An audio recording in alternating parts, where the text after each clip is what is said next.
Some templates include multiple text blocks that you can edit. It can be quite tedious and time-consuming to change each text block individually. So, how can you edit multiple text blocks all at once? We use the event name as an example.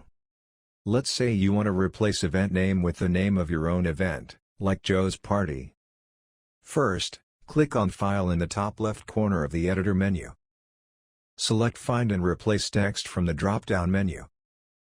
Type in the text you want to find and what you want to replace inside the prompt box. Click Replace to change your typed-in text one by one or replace all to change all text simultaneously.